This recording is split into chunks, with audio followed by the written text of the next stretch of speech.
Eestimaa liikluspilt on viimastel aastatel oluliselt muutunud. Kui mina veel väike olin, siis liikusid tõukeratastega pisikesed poisid ja tüdrukud. Nüüd aga näeb linnapildis elektritõukeratastega sõitmas ka täiskasvanud mehi ja naisi.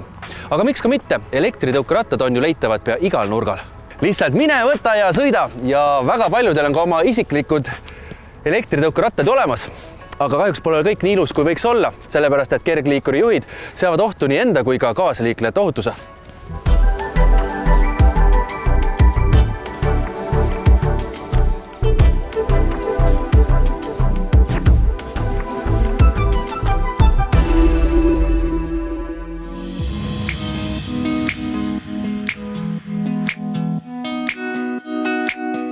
Alates 1. jaanuarist 2021 on Eestis uus sõidukiliik, kergliikurid. Need on ühe inimese vedamiseks mõeldud istekohata kerged elektrilised sõidukid, mille maksimaalne valmistajakiirus võib olla kuni 25 kilomeetrit tunnis. Kergliikurid on saanud väga populaarseks, sest nendega asendatakse linnas lühikesi autosõite ja pikemaid jalgsikäigu vahemaid. Aga nagu kõik liiklejad, nii peavad ka kergliikuri juhid järgima temale kehtivaid liiklusreegleid. Kergliikurite arvukus on kasvanud hüppeliselt nii suureks, et osad jalakäijad tunnevad end kõnniteedel lausa ohustatuna. Kus võib Eestis kergliikuritega liigelda? Kergliikuritega võib liigelda Eestis kõnniteel, jalgteel, jalgrattateel ja teatud juhtudel ka sõidude paremal pool ääres.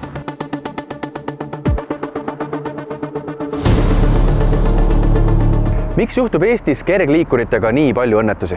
Inimesed tihtipeale ise ei ole hoolsad. On olukordi, kus siis ei valita vastavat sõidukiirust ja tahetakse seda sõidukit proovida, testida meelelahutuslikul eesmärgil. Ja tegelikult on piirkiirus siis 25 kilomeetrit tunnis ja sellest üle ei tohiks üldse sõita. Kindlasti igasugused teekünnised, nii-öelda siis teelt mahasõit, teelesõit on siis need hetked, kus ei võeta kiirust piisavalt maha, sõidetakse suurel kiirusel üle ja siis läheb nii-öelda ratas alt ja kaotatakse juhitavus. Kindlasti on üks asi ka siis joobes juhtimine, mis on keelatud. Ei tohi elektritõuke rattal siis joobes olekus liigelda. Ja võetaksegi siis seda õhtutundidel, et teha siis kiire sõit koju. Ja siis ei hinnatakse oma võimeid üle. Aga samuti tegelikult on ju keelatud ka mitmekesi sõitmine. Ja kindlasti ainult üksi tohib elektrilise tõukerattal liigelda. Mida öelda nendele emmedel-issidele, kes võtavad oma pisikese tütre või poja ja siis panete sinna lenksud ette ja sõidavad temaga ringi?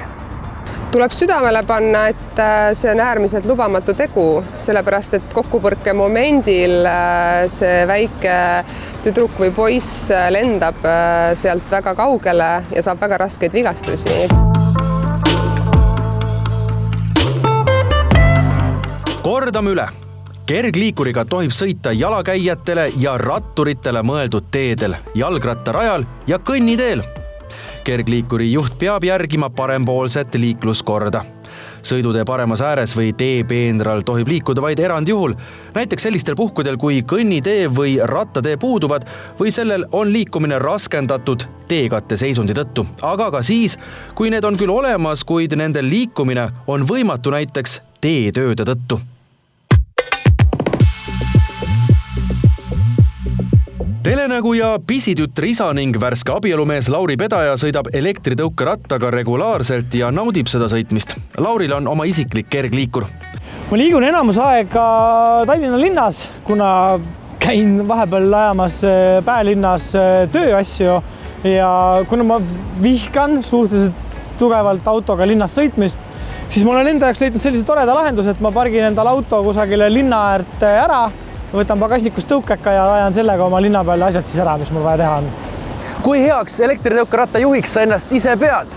Ma arvan, ma olen elektritõukeratta seljas umbes sama hea kui Tanel Leok Tšikli seljas, nii et ma ikkagi olen selle kohalt enesekindel. Ma olen päris hea juht, et mul on väga hea kiire reaktsioon, ma olen väga tähelepanelik, ma valitsen oma nii-öelda elektritõukekat piisavalt hästi, et ma tean, kuidas, mis hetkedel, kuhu pöörata, milleks üldse võimeline on, et minu elektritõuke suhe on suhteliselt hea. Mida teised elektritõukerataste juhid sinu arvates kõige rohkem valesti teevad? Minu arust on kaks asja, mille vastu elektritõukega juhid eksivad. Üks asi on see, et nad ei kanna kiivrit, mis peaks olema täiesti elementaarne asi, kui sa lähed asja selga, mis liigub üle 10 kilomeetri tunnis. Ja teine asi on see, et sõidetakse kahekesti, mis on minu arust täielik nonsense, on väga ohtlik ja seda kohe nagu kindlasti ei tohiks teha. Ja mis on veel, võib-olla kolmas, ütleme natukene joone all asi on see, et inimesed suhtuvad alkoholijoobes peaga tõuksiga sõitmisesse kuidagi kergekäeliselt, et tihtilugu näen seda, kuidas ongi ala õllepudel käes ja ollakse tõuksi seljas mitmekesi, et ja kiivreid ka ei ole, et nagu siuke, et need inimesed võiksid saada ikkagi nagu väikse noomituse, meeldetuletuse, kuidas asjad tegelikult käima peaks, sest et sa võid küll teistele haiget teha, aga 25 kiltsa tunnis mäsa panna, esiteks sa lõhud oma käed ära, sa võid oma pea ära lõhkuda, kõik asjad, et see on väga suur koormus meie haiglatele. Kuigi seadus 16-aastastelt ja vanematelt kergliikuri juhtidelt kiivrit ei nõua, on see siiski ülimalt soovituslik. Kohe saame teada, miks. Kuna uuringud on näidanud, et valdav osa vigastustest, mis on toimunud just elektriliste tõukeratta õnnetustega, on haaratud peapiirkonda, et 44% vigastustest haarab just peapiirkonda. 28% olid haaratud jäsemed ja väga huvitav on see, et 18% olid hambatraumad. Ehk siis näo oli kukutud? Ikkagi näo oli kukutud veel lisaks. Kas alkoholi mõju all kukkudes ja võib-olla mitmekesi kukkudes elektritõukerattaga võivad ka vigastused olla teistsugused? Vigastused võivad kindlasti olla natukene teistsugused, et kui jälle sellele statistikale või sellele uuringule tugineda, siis enamus vigastusi on õnneks suhteliselt kerged, et 44% on lihtsalt põrutused ja marrastused ja väikesed haavad. Ja edasi kuskil 23% on siis alajäseme murrud ja kuskil 36% on siis ülajäseme murrud. Ja lisaks, kui teine inimene sõidab taga, siis see hoog, millega lennatakse ka vastu selle tõukeratta längstangi, on ju korduvalt tugevam, et sul on teine inimene veel tagant, surub sind sinna peale. Ja meil on olnud päris raskeid vigastusi siin, kõhutraumasid just, mis on tingitud längstangi otsa kukkumisest. On olnud maksarebändid, põrnarebändid, neeruvigastused. Et kindlasti on see tõstab ohtu. Kuidas peaks käituma kaasliikleja, kui ta on näinud kedagi elektritõukerattaga kukkumas? Kui kukkunud elektritõukeratta juht on teadvuseta, siis samamoodi me peaksime ta üritama selle tee pealt rahulikult nii-öelda eemale liigutada, ohutusse kohta liigutada ja kui ta on teadvuseta, siis panna ta külili asendisse ja kutsuda kiirabi. Ja et asi oleks selgemast selgem. Jalgrattarada on sõidutee osa. Tallinna mõistes on need punased kitsad rajad sõidutee paremas ääres. Jalgratta ja jalgtee ning jalgrattatee on aga sõiduteest eraldi tee. Need on alati ka märgistatud eraldi liiklusmärkidega. Et kõnniteel ja jalgrattateel ootamatuid olukordi vältida, siis paikne neil liikudes paremal pool.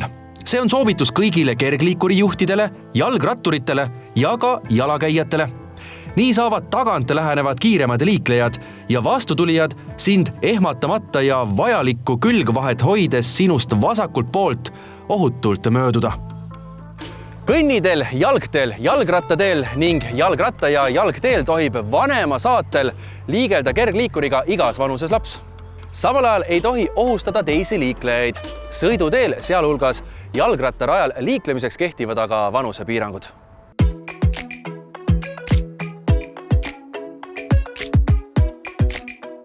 Kergliikuriga liiklemisel alla 8-aastased lapsed sõiduteel ja jalgrattarajal sõita ei tohi, isegi siis, kui neil on täiskasvanu kaasas.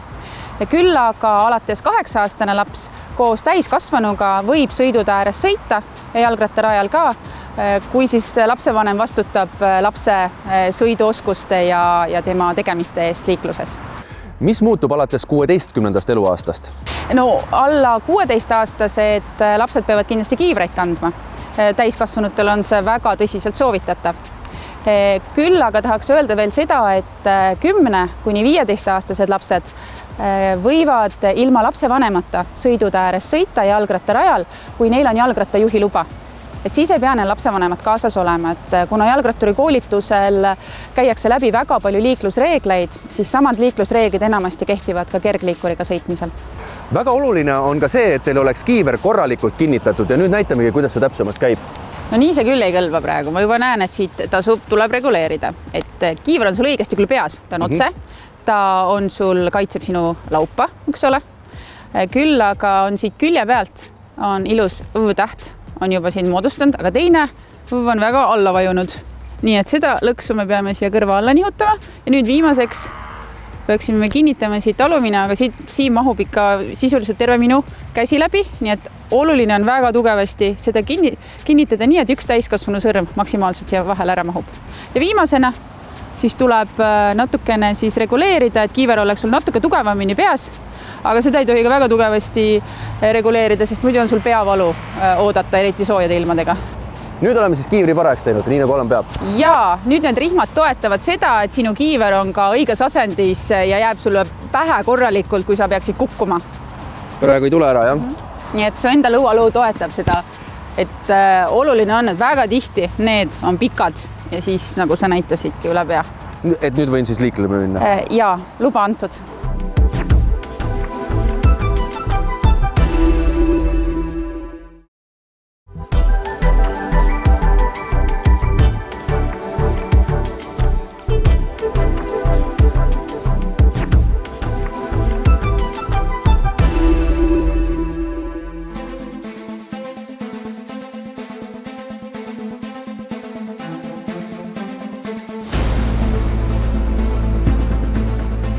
2021. aasta liiklusõnnetuse statistika järgi juhtus 10 õnnetusest 9 asulas, suur osa neist Tallinnas. Juhtunud õnnetustest 3/4 on ühe sõiduki õnnetused. Pea iga 5 liiklusõnnetuses viga saanud juht oli alaealine. Kõige enam sattusid õnnetustesse aga 18–34-aastased meesterahvad. Iga 3. õnnetusse sattunud kergliikuri juht oli alkoholi tarvitanud.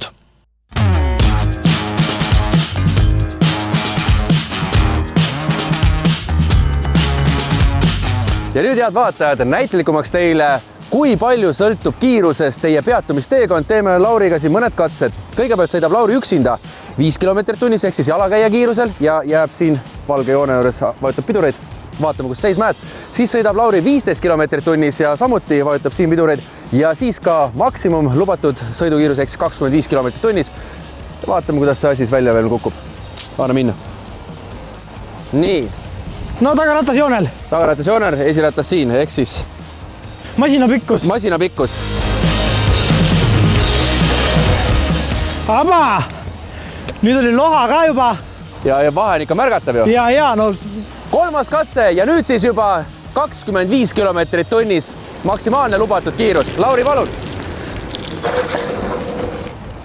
No nii. No oma jagu.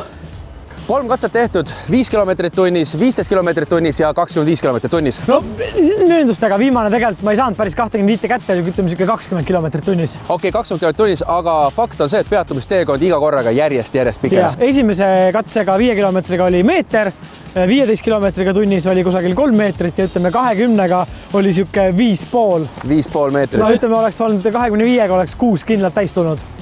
Jätkame oma katsete seeriat ja nüüd siis juba kahekesi sõites, ehk siis seda ärge kohe kindlasti järgi proovige, see on keelatud. Esimene katse kahekesi sõites 5 km/h. No vaatame, kuidas hakkama saab. Me ei ole kunagi kahekesi sõita, koha peal kus ma kinni hoian? Oi, mul õlgadest ma olen kinni, hea. Oota. See on väga hirmus, oota. Ja ma tean, me peame koos lükkama käima selle asja siin.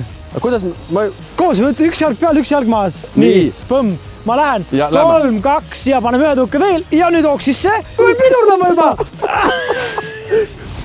Me naerame, aga tegelikult me naerame sellest, et see oli hirmus. Tegelikult see oli hirmus, jah. Ma ei saanud üldse aru, kus kohast ma kinni peal. Ma olin reaalselt, mu tasakaal oli kõik siin taga niimoodi, ma mõtlesin, ma kukun ära pealt. Aga vaata, 5 km/h. Ja me oleme umbes seal maal, kus olid sina enne üksinda 15 peal. Jaa, sest et nagu reaalselt, mis on probleem? ma arvan, tegelikult kui ma saaksin nagu pidurdada samamoodi, nagu ma pidurdasin üksi, ma jääks sama koha peal seisma, aga kogu see tants ja trall, see võimlemine. Segab juhti. No ma ei saanud isegi praegu, ma pidurdasin esipiduriga, sest et ma ei saanud haarata tagumist pidurit. Sest et ma olin kuskilt jaa, täpselt, see käsi oli mul ära kusagil ja siis ma sain ainult seda gaasi maha lasta ja siit pidurdada. Ehk siis tegelikult siit tuleb ka välja üks väga tähtis moraal, kahekesi sõitjad tegelikult unustavad selle ära, et see tagumine, see gaas, liigne reis ja tegelikult segab ju juhtimist. Jõhkralt. See jõhkralt segab, sa esiteks ongi tõmbab õlast, siis su tähelepanu ei no piisab sellest, kui tagumine inimene vaatab üle õla, tal juba tasakaalu kese läheb paigast ära, et hakkab kaasa sikutama. Et see on päris rets. Aga me proovime 15 ka. Ma ei tea, kas ma tahan enam. Tahad. 1, 2 ja tuld. Nii, tasakaal paika. Mul on üks seal lennus. Kiirus kätte ja blokki. No põhimõtteliselt sama. Aga no pidurdusel teekonnal ei olnud absoluutselt mitte mingisugust kontrolli. See on otse öeldes, see on tegelikult ajuvaba kohtlik see on. Väga. Sest et kui sul ütleme, oleks siin veel selline lahtine väike liiv peal, me oleks praegu külili. Vana hea kevadine graniit. Me oleks praegu külili, sest et noh, kas sa nägid, ei näinud, ma eeldan, sest ma olin taga niimoodi, mul üks jalg oli kogu aeg lennus siit. Ma olin näinud ühe jala, hoia korraga tõuksi. Ma olin niimoodi nagu, Okei, no väga mõnus. Et siin nagu mingit sellisest kindlustundest või sellisest ei saa üldse juttu olla. Äkki see peaks romantiliselt mul ümber piha hoidma. Aga proovime nüüd romantiliselt ümber piha, sellepärast, et ikkagi teaduse nimel me nüüd võtame siis nii palju hoogu, kui saab ja vaatame, kus me pidama jääme. See oli ikka suurem pingutus. Jaa, see on hirmus, sest et Jaanuse 100 kilo tuleb lihtsalt selga. 98, aga... Tasu isegi ümardada. Aga seda oli tunda, kui see valge joon, ehk siis see meie pidurdamisalguse koht lähenema hakkas, kus Lauri tõmbas krampi niimoodi. Sest ta valmistus selleks, et ta on keegi selja taga, et see võib nüüd peale tulla. Siis ta juba lükkas ennast taha poole niimoodi. Ta juba enne, et seda. Aga tehta on asi tõsine. Me naereme, itsitame, sest et meil on hirmus lõbus seda siin praegu teha. Ja selles, et me oleme kõik kinnisel alal, siin me kedagi teist ega kolmandat ei ohusta, et see on jah. Aga meedikud ütlevad ka, et üks kahekesi sõites, mis on vigastused, ongi see sama, et esimene... Länksu kribidesse, jah. Et tegelikult on naljast, oi, kallis sõbrad, on ikka asi väga kaugel. Võtame siis lühidalt kokku. Alati ei pea gaas põhjas sõitma. Kindlasti mitte. Ennekõike, kui te olete jalakäijate vahel, teie elektritõukeratta juht peate jälgima suure kaarega mööda, maha võtma, veelgi parem, tulge korraks selle elektritõukeratta pealt korraks maha ja viige ta käekera mööda. Ja ohutus, tähelepanu. Ja tähelepanek, silmad peavad olema 360 kraadi ja sellel tõuksil, kõikidel tõuksidel on olemas üks nupp. Kasutage seda. Kasutage, kui te tulete inimestel selja tagant ja näete, et inimesed blokeerivad teie teed, siis laske neile väike ja nad tulevad teile eest ära ja kõigil ohutum ja turvalisem liigelda. Ja kiiver!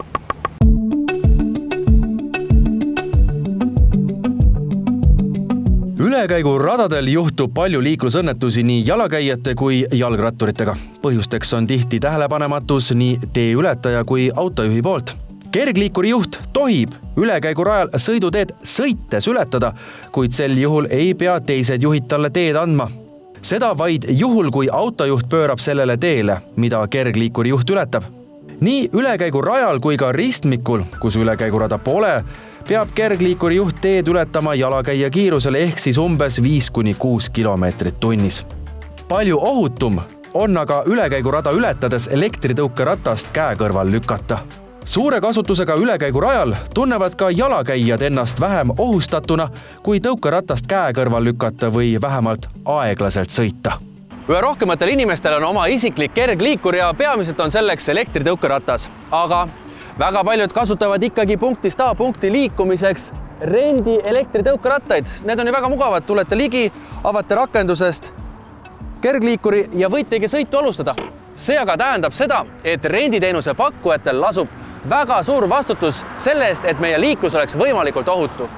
Nagu mitmekesi sõitmisega on ka joobes sõitmine meie reeglite vastane ja peamine fookus on jällegi kommunikatsioonil, nii sotsiaalmeedia kommunikatsioon kui ka äpi siseselt. Me oleme just vaadanud, et kui on õhtused ajad, kui see risk on kõige suurem, et inimesed on toredamas meelolus, siis äpi siseselt meil on juba bänner, et enne sõitu me tuletame seda meelde ja sa ei saa enne sõitu alustada, kui sa ei ole aktsepteerinud, et sa teadvustad seda, et sa ei tohi seda teha. meil testimas selline lahendus, mis lubab meile tuvastada, kui tõukeratta peal on rohkem kui üks inimene. Hetkel näiteks testitakse selle lahendust Norras. Mida teeb Bolt selleks, et takistada joobes juhti rentimast elektritõukeratast? Bolt püüab lahendada selle probleemi tarkvaraliselt ja näiteks testime ka selle lahenduse, mis võimaldab teostada teatud ajal sellise reaktsiooni testi ning tuvastada, kui sa ei ole suuteline sõita tõukerattaga. Ja kui me saame teada, kus asukohas ja mis ajal reeglid on rikutud, siis me oleme võtnud ka kasutajaga ühendust, aga kui on korduv rikkumine, siis oleme ka kasutajaid teenusest eemaldanud. Kui tihti Bolt kontrollib pidureid ja muud tehnilist korrasolekut? Pärast iga sõidu süsteem ka püüab tuvastada, kas tõuksil on mingi probleem ja siis teavitab meid sellest ning samuti iga kord, kui inimesed tulevad tõukerattale, et vahetada aku, nad kontrollivad samuti kõik tema süsteemid üle. Tool kontrollib tehnilist korrasolekut kaasa arvatud pidureid iga kord, kui me akusid vahetame. Vähem oluline pole ka see, kuhu kergliikur pärast sõitmist parkida ja jätta. Näiteks need 2 sõidukit siin jalgrattateel on ikka väga valesti pandud ja takistavad nii minu kui ka teiste liiklejate liiklemist ja kujutage ette nüüd veel pimedalal, neid ei pruugi üldse tähele pannagi. Üritame siit kuidagi nüüd kaarega ja ohutult mööda saada.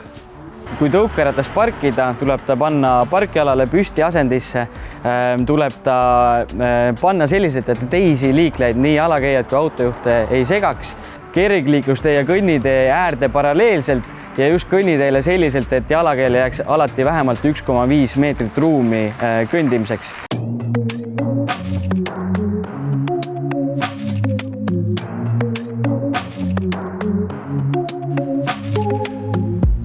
Nii nagu kõik sõidukijuhid ja nii peavad ka kergliikurijuhid olema kained ja keskenduma ainult juhtimisele. Seepärast ei tohi tegeleda tegevustega, mis viivad tähelepanu juhtimiselt kõrvale. Näiteks ärge palun olge oma nutitelefonis sõiduaeg, ärge kuulake klappidest muusikat, need ju kõik segavad teid. Mõelgem siis enda ja kaasliiklejate ohutuse peale. Nagu eelnevast välja tuleb, siis on need reeglid ju meie kõigi liiklejate huvides. Ja kui peaks tunduma, et mõni reegel sinu enda ohutust ei suurenda, siis palun mõtle laiemalt. Ilmselt on see mõeldud kellegi teise ohutuse tagamiseks.